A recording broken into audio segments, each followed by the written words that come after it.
Hey, what's up, y'all? Welcome back to our channel. It's DXA. And for those of you who are new here, my name is Dwayne. And my name is Ammoy, and we are a husband and wife duo that focuses on faith, family, and in this series, all about our home and travel adventures. This video is great for someone who's looking to purchase a home for the very first time like we were, and are first generation builders and first time home buyers. And although the process for us wasn't as difficult as we thought it was going to be, it doesn't mean that it wasn't a challenge. It took time and preparation, which is important. So we just wanted to go over a few tips on how to start off the journey. Especially for us, we went through the route of buying it through the actual builder. It may be a little bit different than if you were purchasing a home that was already built. Existing, yeah. So step one is understanding your budget. How do you do this? So one of the first things you're going to have to look at is your debt to income ratio. Your credit card debt, your loans, student loans, all types of debt, and then also your income. So you have to figure out that number because it's going to help to determine what type of monthly mortgage payment you can handle, what type of property tax amounts you can handle, and especially figuring out your current budget and how you manage your finances and credit. That's definitely going to be important in this process. All right, step two is hire a real estate agent. They're gonna help you through the home buying process. They're gonna have a lot of knowledge as well to really guide you during this time. Now for us, we actually used the sales consultant or sales rep with the actual builder. He was also a real estate agent, and he also had his brokerage license. So we did our research on him before just using the actual sales consultant with the builder, because sometimes they don't always have your best interest at heart. This guy, he did. They're definitely going to help you with negotiating the price, contracts, and purchase agreements. Sometimes it's not the easiest to understand off your first experience, especially if it's your first time home. Just having someone there who is going to be a liaison and help you navigate is going to be very helpful. If you're going to have a real estate agent on a new build, you want to let the builder know early, because they typically have their own sales agent. Letting them know early off rip is going to be important, so that way the real estate agent can be paid out and compensated fairly, and there's a clear understanding that you have your own agent. Step three is going to be researching neighborhoods and communities. So in our case, because we relocated from Florida, where we lived for 5 years, to Texas, where we had never been to, we never visited, we had to do a lot of research, which Dwayne could talk about the research portion after this, but you want to research the communities that your builders have built before, the reviews on your builders. You want to research the different types of models that they build, because you're going to be selecting all of this and you don't want to be going in there totally blind. In our case, we wanted to make sure that the community we were moving into, we familiarized ourselves with it. We looked at crime rates, it's safe for families and children, schools district. All of that is so important. You're going to be locked in there for a long time unless you sell the house. So imagine living somewhere for 15, 30 years that you actually don't like. That's crazy. So do your research. Definitely. Location is king. Location is everything. I did my research, found this place particularly because it reminded me of an area in Florida. For those of y'all who live out in Florida, Orlando, y'all know Lake Nona area. That place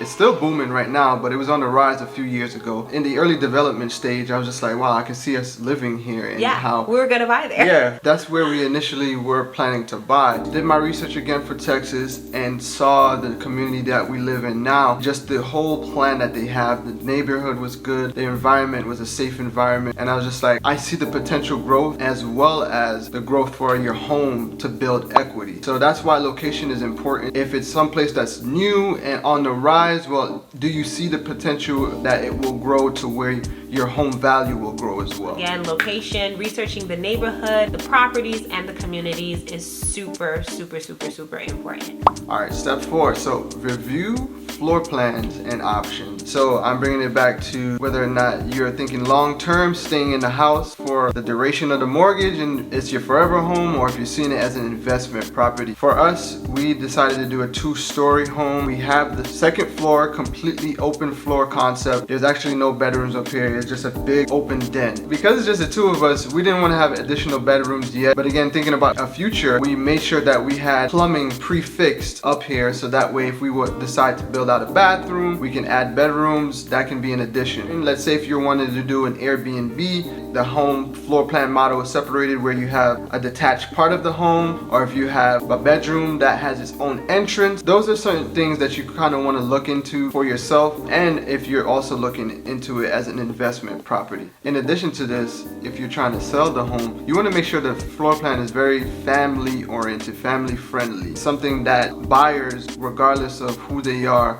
attracted to it. Don't just look at trends on kitchen styles, but think of something that's more classic and you can cater to it as you live in the house. Agree.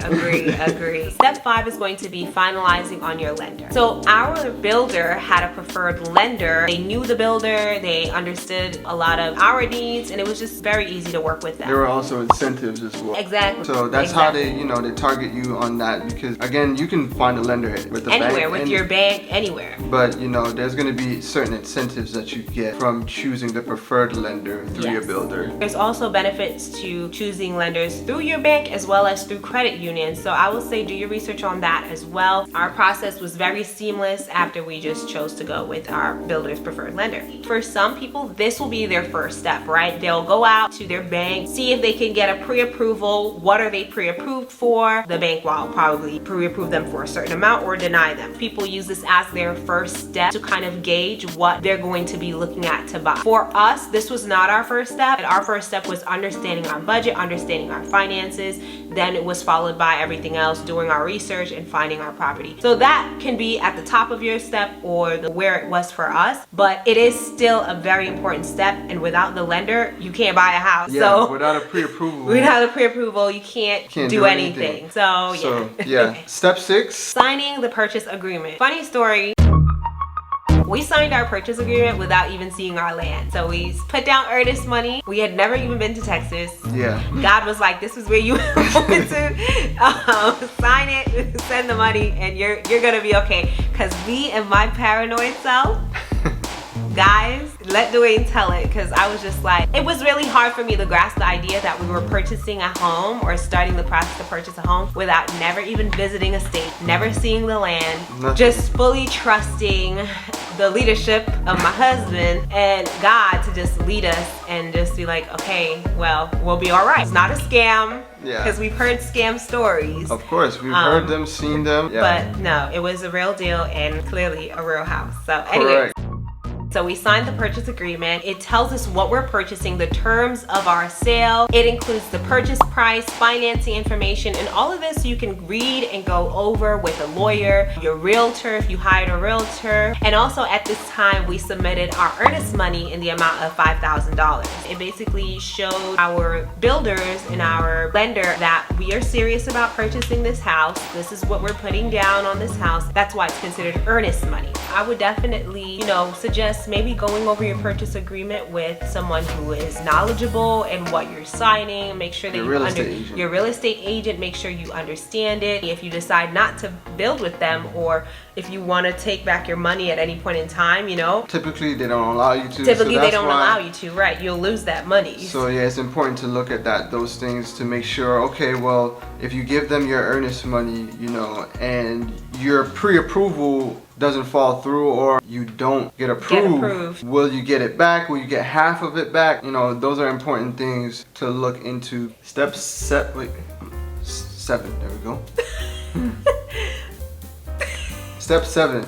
Monitor your home construction process. For us, we were in Florida. We stayed majority of our time where the house was being built in New York. And so monitoring it was a little bit tricky at first, but thankfully we had the home builder who were providing us updates on the home with pictures and videos. And then we decided to start making regular visits to Texas. When you're there, your presence makes a difference. If you look back at some of our videos, we talk about it. You being physically there and showing up to the site makes a difference. It lets them know that you are on top of it, being in communication with the superintendent and the sales agent. Just being active and involved. Don't just expect that, okay, they give you a time frame for your house to be built. It's going to be built in that time frame. There might be delays. There will be delays. We didn't live in Texas, and so we found a neighbor who was willing to send us some pictures and videos of the home progress. I will say this, make sure that it's exactly what you selected, especially if it's a new being built. For example, we weren't here when our bathroom downstairs was being built. Downstairs was actually supposed to have 3 bathrooms,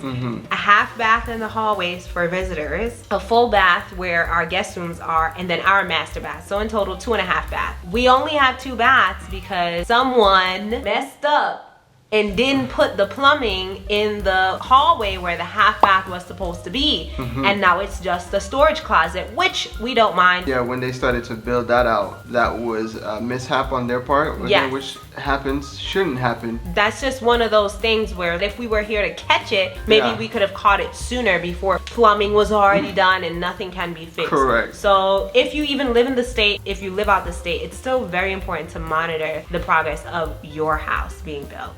Step 8, Ocho, conduct a final walkthrough. You see this in our very last video where we flew into where we live to have that final walkthrough of our house, because that's like one of the last steps before we get to closing. I would also add there, don't be afraid to hire a home inspector. Someone different, right? Yeah, from the builder, someone right? different from the builder, because you're trusting that they're doing what they're supposed to. Right. I'm actually adding in another step. This is where you get your appraisal done, inspections, all of those things that are important before you close on the house. You want to also make sure that you have the finances and your cash reserves ready to paying for home inspections and paying for that appraisal and all those fees that you may incur. Step 9, closing on the home. So you've already gone through the majority of the steps. Make sure that you have all your important documents, your passport, your IDs. For us, We brought a checkbook and I think they only wanted like $300, and that's gonna vary.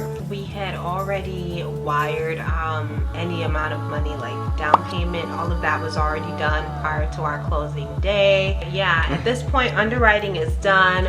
All of our credit reports, things that need to be ran, was ran. Everything that needed to be done already to get us to closing day was done. We literally just showed up, signed a document, and was handed our keys. Everybody's closing day will look different. You may have different incentives. Prepare for those closing costs. This was our personal experience that we're sharing with y'all that you got a glimpse of in the last video. All right, guys, thank you for sticking with us through this 9-step process. Figure out your budget. Find a realtor to help you with this process. Make sure you do a lot of research on the community and the neighborhood that you are potentially going to buy in. Review all of those floor plans. Select something that's best for you at this point. If you even want to make sure you secure your pre-approval, that's super important. And also, once you have that pre-approval and you go through your purchase agreement, make sure to monitor the progress of your home. Make sure you're doing everything that you need to do to get to your closing day. Don't make any mistakes of making any big purchases or doing anything that could really hinder your closing day experience. If you know you're not disciplined, finding a real estate agent or someone that you can trust to help you with that, because none of these steps will matter if you're not pre-approved or if you're not ready financially. Create a budget, understand your debt to income ratio, and work from there to work on your credit and be pre-approved. And then all these other steps will come along. Yes, there's way more steps to it, but I had to summarize it to 9. Yeah, for us, it was really just being committed, consistent, being very disciplined in how we were budgeting and saving towards this home buying process. It's an emotional journey. Sometimes Moy was just waiting for the shoe to fall, wondering, okay, like, this is going well, this is going great. When is the turmoil and tribulation about to happen? And we're about to hear the horror story, but no, thankfully, by the grace of God, it wasn't a horror story for us. A learning experience, a challenge to be disciplined. I'm grateful for this journey that we partook in and was able to go through successfully. Partake. I'm preaching, hallelujah. Glory to God. Having a strong support system, which for us was our parents. Yeah, our having parents. our parents. Don't feel like because you're moving back in to save for a home is a bad thing. For real, we think that you're grown and moving back into your parents' house is a bad look. We talked to our parents and we said, hey, we're trying to buy a house. And they were like so supportive, so happy for us. We are forever grateful for our family. Yeah. Well, thank you guys for watching this video. We hope that it helped you out just a little bit. If you have any questions, please feel free to ask us so that way we can have good conversations on this buying process. Yeah, we're not experts, but we are first generation. Yeah. First time home buyers. We learned a lot, and yeah, we want to help share, y'all and Yeah, share it. Thank y'all for watching. Please go ahead, like, comment, share, subscribe, and hit that bell so you get a notification every single time we upload a video. Stay blessed, y'all.